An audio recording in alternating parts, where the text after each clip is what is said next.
Cerita ini menceritakan pengalaman mengerikan yang aku alami saat bermalam di asrama kampus yang terkenal angker. Aku adalah mahasiswa tahun pertama di sebuah universitas tua yang berlokasi di pinggiran kota. Karena aku berasal dari daerah, aku mendapatkan prioritas untuk tinggal di asrama.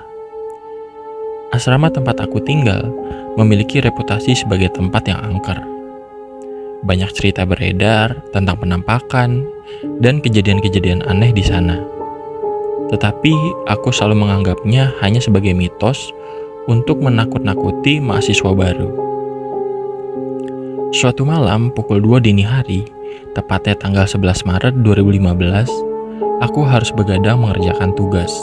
Malam itu aku masih terjaga di kamar asramaku yang sunyi.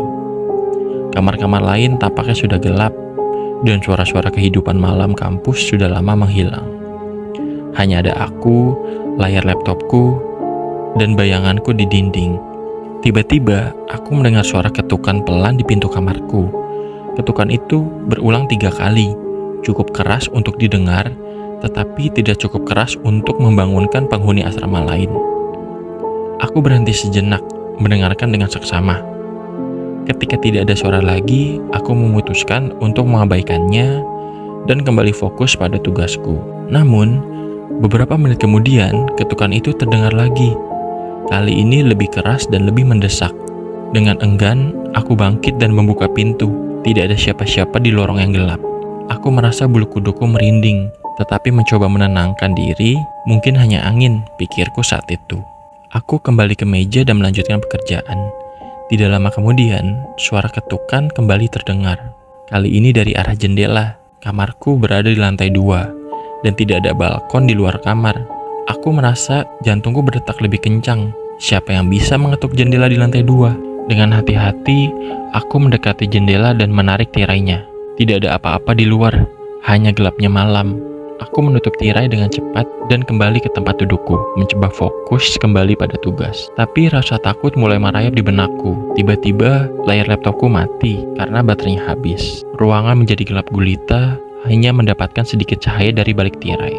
Tiba-tiba terdengar suara bisikan halus, seolah-olah ada seseorang yang berdiri di dekatku dan berbisik langsung ke telingaku. "Pergilah, tinggalkan tempat ini." Ketika mendengar itu, aku langsung memutuskan untuk tidur dan menutup wajahku dengan selimut. Keesokan harinya, tepatnya malam hari tanggal 12 Maret, aku masih begadang karena ada tugas baru yang deadline-nya 2 hari lagi. Aku adalah pribadi yang lebih baik dikerjakan segera dibanding harus menumpuk tugas.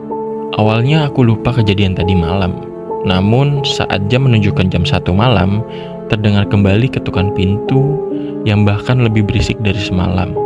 Sampai aku merasa pasti suara ini didengar kamar lain. Dan benar dugaanku, tiba-tiba teman kamar sebelah mengirim pesan padaku. "Yan, lagi kerja kelompok. Berisik banget, udah malam. Lanjut besok aja." Aku bingung, mengapa yang didengar temanku berbeda dengan yang kudengar. Karena bingung, aku tidak membalasnya dan melanjutkan mengerjakan tugas. Beberapa lama kemudian, terdengar pintu lemari kamarku terbuka dan bajuku berantakan. Karena aku mencoba cuek, aku tetap melanjutkan tugasku. Kemudian, pukul 2.30 dini hari, aku mendengar perempuan nangis, dan aura kamar terasa menyedihkan. Setelah mendengar suara itu, aku merasa panik. Aku memutuskan untuk keluar dari kamar. Aku merasa perlu bertemu dengan teman kamar sebelahku. Tetapi ketika aku membuka pintu, lorong asrama itu gelap dan sepi. Lampu-lampu lorong mati, dan hanya ada bayanganku yang memanjang di dinding. Aku berjalan pelan, meraba-raba dinding untuk mencari sakral lampu. Saat itu, aku merasakan hembusan angin dingin di leherku dan suara tawa kecil yang menakutkan di belakangku. Aku berbalik, tetapi tidak ada apa-apa di sana, hanya lorong yang kosong.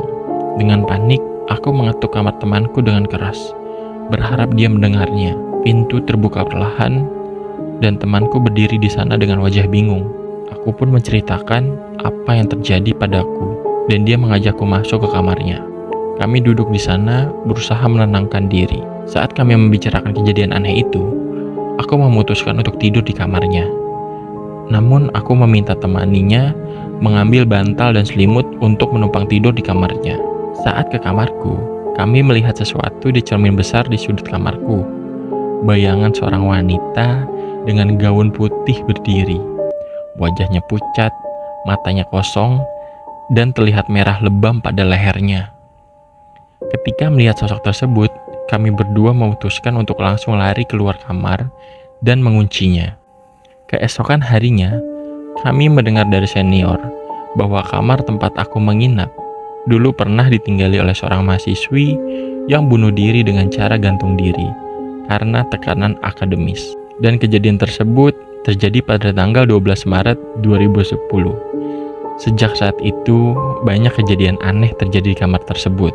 Setelah mendengar cerita itu, aku segera mengajukan permohonan untuk pindah kamar. Meskipun kejadian itu telah berlalu, aku tidak pernah bisa melupakan malam mengerikan itu. Sampai sekarang, setiap kali mendengar suara ketukan di tengah malam, aku selalu merasa ketakutan dan teringat kembali akan sosok wanita gaun putih itu.